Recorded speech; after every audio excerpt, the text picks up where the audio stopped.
Talk to me. WSRadio.com.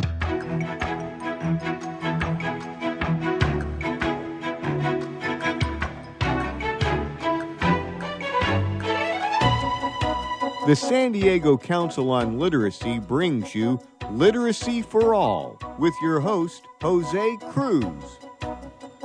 Welcome back to the show. I'm Jose Cruz from the San Diego Council on Literacy, and you're listening to the Literacy for All radio show on WS Radio.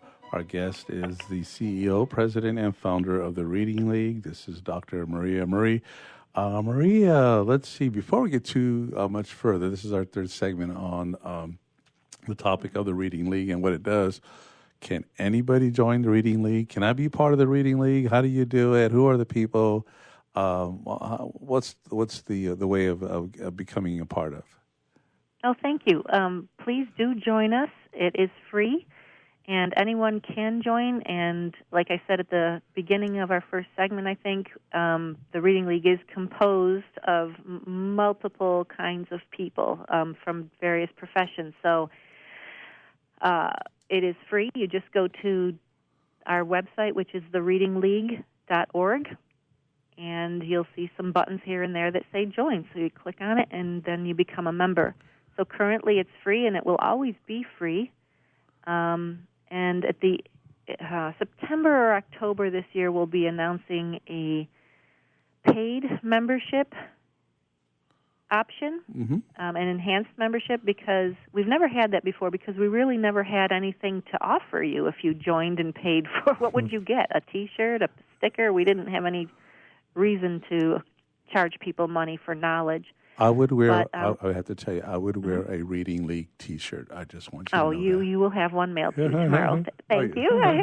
We'll talk at the end. And absolutely, you actually have them. I was just kidding. Yeah, we have them, and they're on our website. People love them because they say when you know better, you do better on the back. But the paid membership, I can't say what exciting news we have coming out in September that we'll be announcing soon. But the Reading League will have something very special to offer to members that pay, and as well as things like members-only webinars 3 times a year and so forth. So, well, here's a question I want to ask, because it's been very New York State-ish, and I know you're in Syracuse, and you're expanding beyond that, and you have a help that's creating a larger network outside of the New York State area.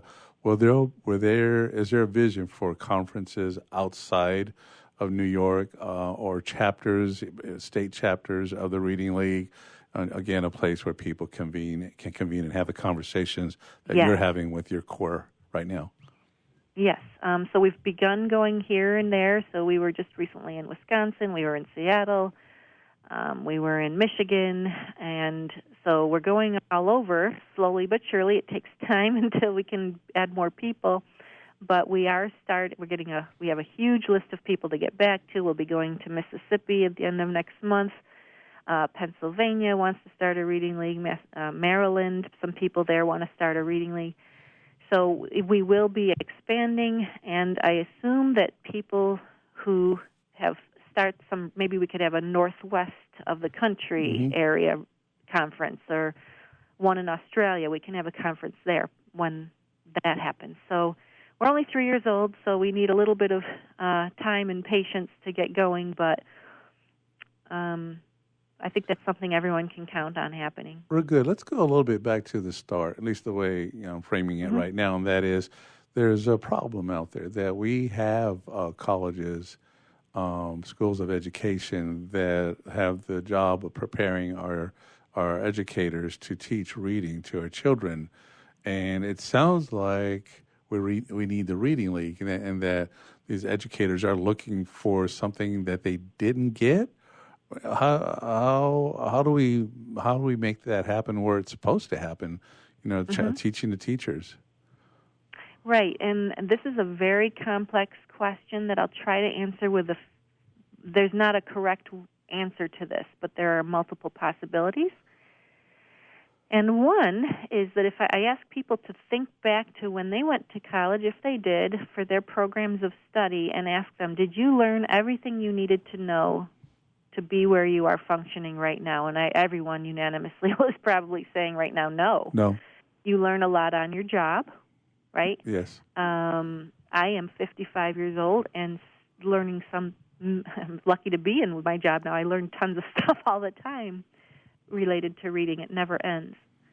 So I was just up at last week in Toronto for the International Society for the Scientific Studies of Reading conference with hundreds of researchers from all around the globe. And I sat in on about 60 sessions and was exhausted by the end of the day with that knowledge. Mm-hmm. So colleges, when you go to become an educator or a teacher, you have to learn a social studies methods course, a science methods course, a math methods course. How can they possibly give you more than 2 or 3 classes on literacy? You'll be in college the rest of your life. So colleges have a limited amount of time to expose people to basic stuff. We hope it's good stuff. Now, remember, I was a professor for 10 years. Mm-hmm. And I did teach all the good stuff, if you ask me. Right. I can send you my syllabi, and look what I taught. But again, it melts away if, when they graduate, they do not immediately transfer into a system that builds upon what you had taught them.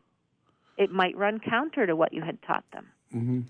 So there's a couple reasons right there.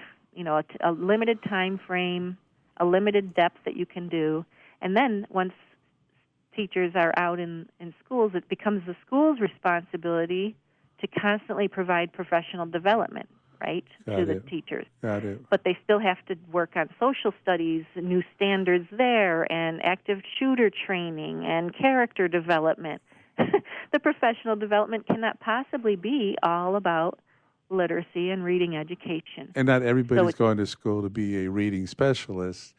Right. And I think we kind of have that perception. Well, if you're teaching at the elementary school level, then you should, one of your strengths should be, reading, and you should be an expert at that. But there's so many other things. So I understand that. It's true. Yeah.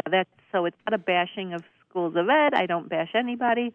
We're all responsible to do the best we can and learn the most we can about this. Yeah. So here's something as because I'm learning more and more from you, and quite often we expect answers. And what I'm hearing from you, a curriculum, and here's the book, and here's the method, and here's the science, and here's the math, and here's the sequence. Here's how you teach reading, and you're saying we're having a shared discovery with other people who this is a passion for them. They want more answers. And so they want to have a conversation and be engaged with each other about, as you said, more knowledge about how the brain works and how learning happens and such. And so it's an interesting thing because I can't say buy this book from the Reading League. It's not. It really is be a part of our network and let's talk and let's explore and discover together. Correct? Yes.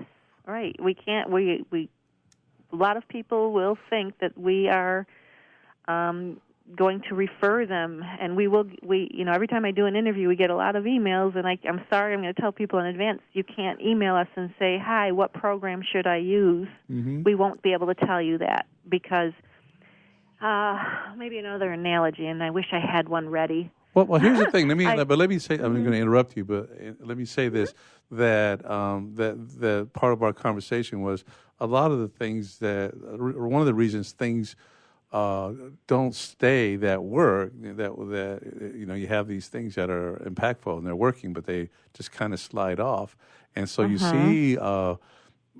Curriculum coming and going, and publishers doing different things, and maybe that's part of the problem. Do you believe that? Amen. Is that? I believe that very much, and there's 1,000 answers. Well, maybe we could list them all, and I should someday. There's many answers to what's going on to cause this issue, and we'll often hear people say, "Oh, the Reading League's here," and it's just another swing of the pendulum. Next year it'll be somebody else. So I want to say that science is not a pendulum. Mm-hmm. Science builds over time and it thuds like a rock, right? Yeah. We're never going to see, look at Maria, going back to a medical analogy, but are you going to ever see surgeons not washing their hands again? Right. When they do surgery? Ever. Yeah. Never. Yeah. So we now know about germs and microbes and viruses. We didn't for a long time, and in fact, once that someone believed in that, it still took a decade for doctors to believe it. So it's a great PBS or NRP show on that. It's fantastic to listen to. So the same thing could be said here. Yes. There's something, we're going to go into break, and it'll be our last break, I promise. But there's something, there's something, I've called it the math of reading or breaking the code or whatever. And you referenced the science of reading, which I like very much. But it is at least a place in our minds where we can focus discussion about without any particular bias, and that's what I really like, that you're being true to the idea of the science of reading and keeping it open and having people contribute and share and learn from each other. So that's really exciting. It's refreshing, because quite often we want to package this thing and sell it, and maybe that's where we're losing people. So we're going to come back with the CEO and president and founder of the Reading League. That's Dr. Maria Murray. We're going to kind of close up here a bit. We'll come back to our last segment together. You've been listening to the Literacy for All radio show. I'm Jose Cruz, San Diego Council on Literacy, from WS Radio, the worldwide leader in Internet talk.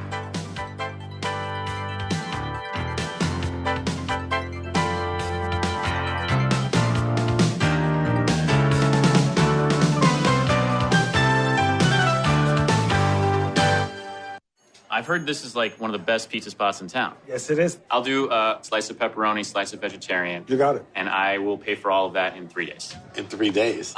What's that mean? Well, wait, you accept credit cards. That money's not going to hit your account for 3 days anyway. I need my money quicker. At Chase, we hear you. With Express Funding, card payments are in your Chase account the next business day. Go to chase.com/expressfunding. Chase for business, so you can. Compensated participation. All businesses are subject to credit approval. Not all clients are eligible for next business day funding, and additional terms, conditions, and restrictions apply.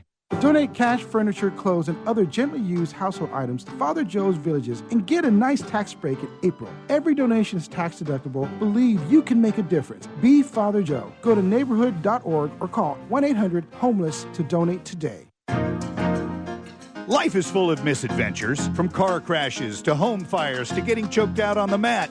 Yes, I said getting choked out, because I'm Carlos Kramer, jiu-jitsu competitor, MMA and media personality, and mild-mannered insurance agent. You can follow my adventures on Kick-Ass Radio, and I can protect you from life's misadventures at Kramer Insurance. Home, auto, life, business, and workers' comp. We're at KramerINS.com, and I want you to join my world. This is Bill Gruber with BizVid Communications, a Southern California video production leader. We've been honored to sponsor, produce, write, and host many of the fine programs on WS Radio over the years. So we understand how important the internet and your website exposure are. As video producers, we know the tricks and secrets to incorporate video to increase your search engine optimization and business success. Visit bizvidcommunications.com to see what we can do for you. BIZVID communications.com.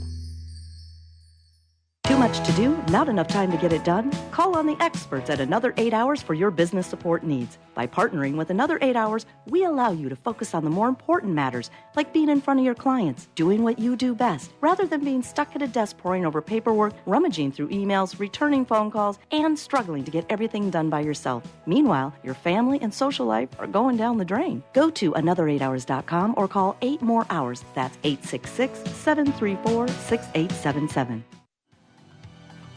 Hi, this is Rob Barnett, VinVillage.com, where wine lovers connect. Be sure to tune in weekly to Vin Village Radio for exclusive, in-depth interviews with the who's who in wine and food.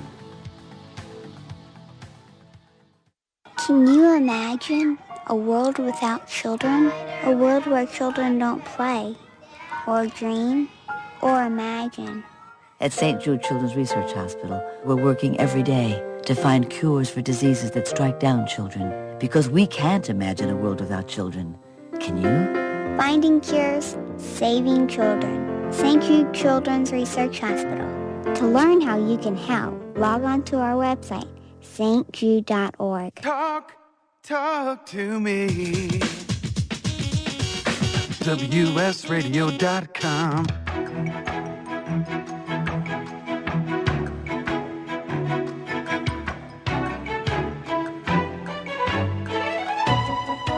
The San Diego Council on Literacy brings you Literacy for All with your host, Jose Cruz.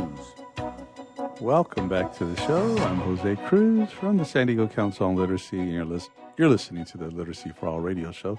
We're talking to Dr. Maria Murray. She's the CEO, president, and founder of the Reading League. Maria, what's popping in my mind right now is I'm going to tempt you a little bit here because you do have... You want me to help you on the radio show every week, don't you? That would be awesome. There's that. And then there's... I knew you were going to ask. No. Right? Here's a question: Is you did you have a hand in writing Overcoming Dyslexia? No. Okay. No, that was written by Sally. Yeah, no. But you do. I don't want to say recommend that as material, but it was influential for you, right? Mm-hmm. And then the book by David Kirkpatrick. It's Kilpatrick. Yep. Yep. And then so this is the one that's, let me see, Overcoming Essential. Do you know the title of Overcoming Reading Difficulty? Yes, and if you go on our website, which is thereadingleague.org, we have a knowledge base page, including recommended books, which will keep people a little busy reading. And that book is on the top row, top right. You'll see it. Okay. And with links right to ordering all of those. But we don't sell them. We don't make a profit on a single one. Mm-hmm.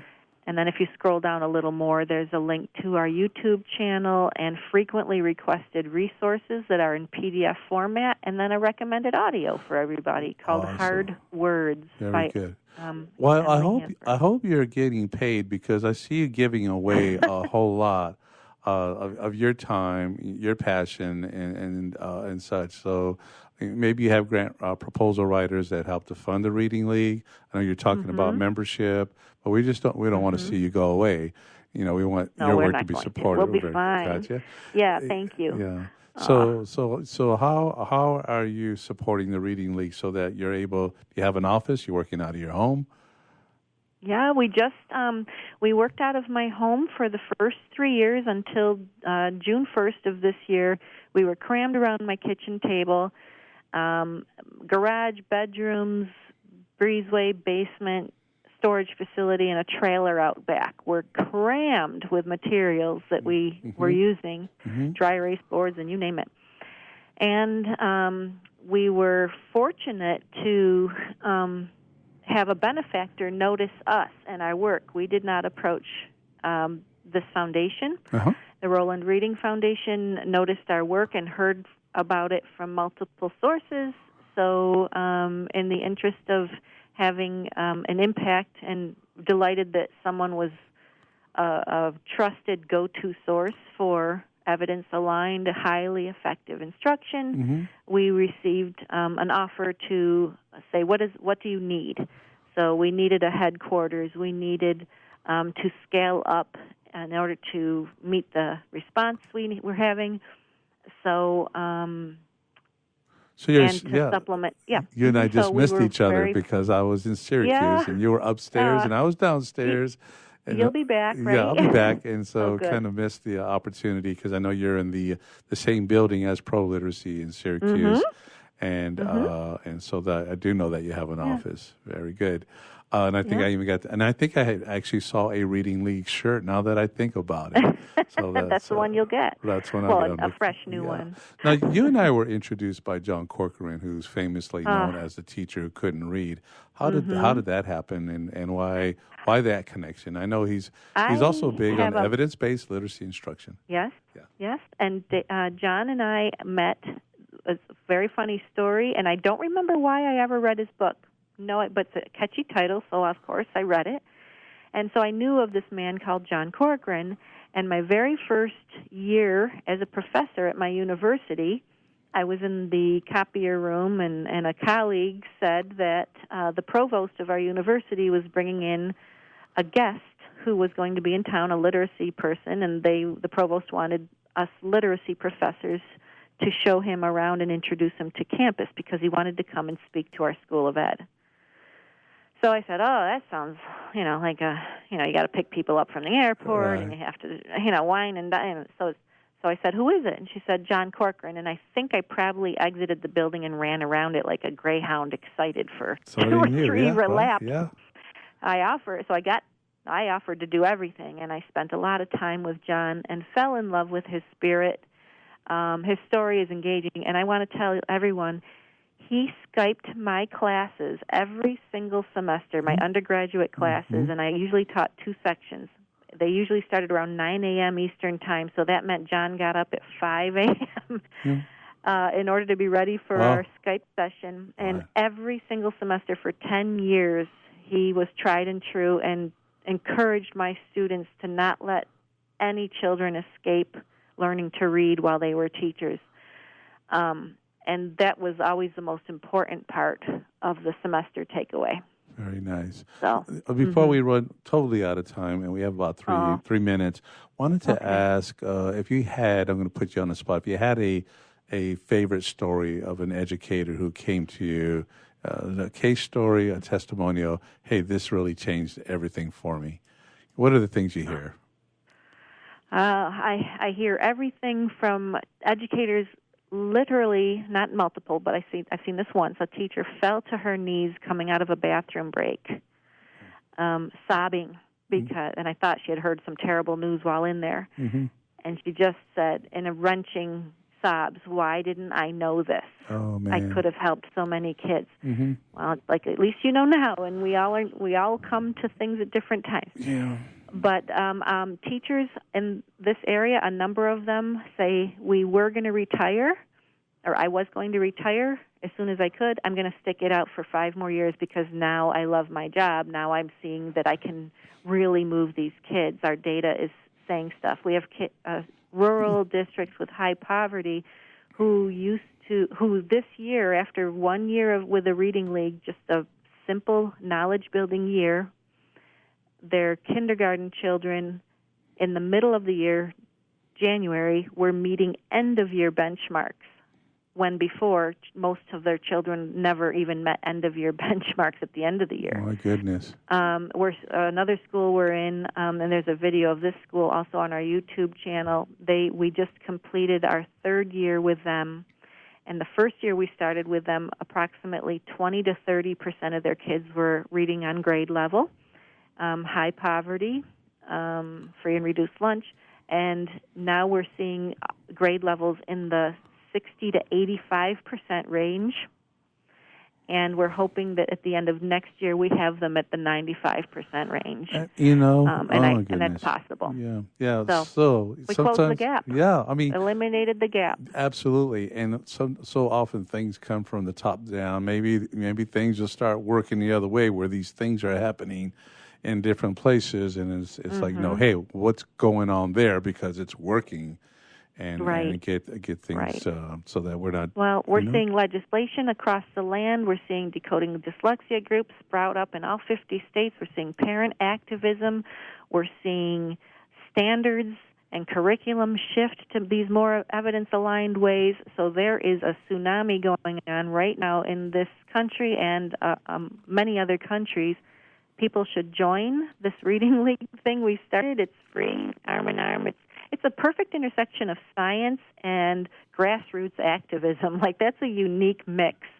And I can see, since when you put me on for the break, we're getting tons of people joining just sitting here. So thank you for this opportunity. You bet. And one more time, let people know how to be in touch with you.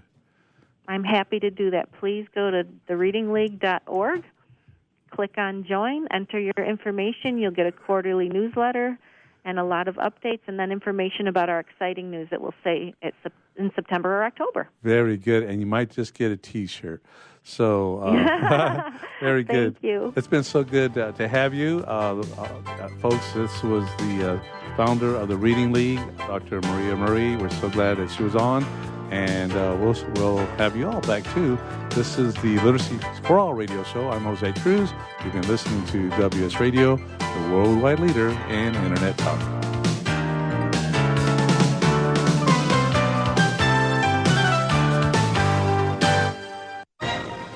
raised $8,000 to build schools for South African children. After realizing how many people go hungry in San Diego, I now volunteer at a food pantry. I'm spending the next year doing volunteer projects across 3 countries and helping in ways they designate to be the most helpful. The World Link program at the Joan B. Kroc Institute for Peace and Justice recognizes the potential of youth as agents of social change. Learn how you can help youth become a generation of leaders in action at peace.sandiego.edu. In the military, things can change in an instant.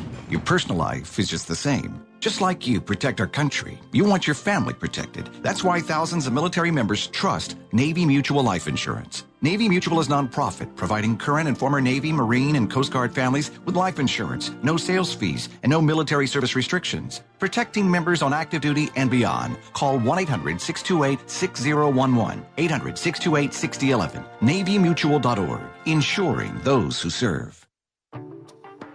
Nowadays, internet devices are an integral part of your home. Everyone in your family has a smartphone, tablet, or a computer. Life is easier knowing that all your devices are secured and your family can surf the internet carefree. ESET Multi-Device Security Pack does just that. One license for all your devices. With ESET, it's simple to stay protected and save money. Enjoy safer technology with ESET Multi-Device Security Pack at ESET.com. That's ESET.com. I've heard this is like one of the best pizza spots in town. Yes, it is. I'll do a slice of pepperoni, slice of vegetarian. You got it. And I will pay for all of that in 3 days. In 3 days? What's that mean? Well, wait, you accept credit cards. That money's not going to hit your account for 3 days anyway. I need my money quicker. At Chase, we hear you. With Express Funding, card payments are in your Chase account the next business day. Go to chase.com/expressfunding. Chase for business, so you can. Compensated participation. All businesses are subject to credit approval. Not all clients are eligible for next business day funding, and additional terms, conditions, and restrictions apply. Tired of presentations with no impact, no inspiration, and no traction? Do dull speakers have you and your team disengaged and distracted by smartphones? Christopher McAuliffe brings energy, insights, and 2 decades of experience, delivered with punch, humor, and heart. Your team will leave energized, uplifted, and with a sense of purpose. Visit ChristopherMcAuliffe.com to bring some heat to your next speaking engagement. McAuliffe. ChristopherMcAuliffe.com. Hey, it's Catherine from Listen Local Radio. Moe's Guitars has proudly served the San Diego music community since 1975. Specializing in guitars, basses, mandolins, banjos, and ukuleles, they buy, sell, trade, and consign. If you're looking for lessons, repairs, accessories, and cool gear, you found the right place. Located in downtown La Mesa Village, stop by and check out their digs or visit moesguitars.com or their Facebook page. MOZEguitars.com, 619-698-1185.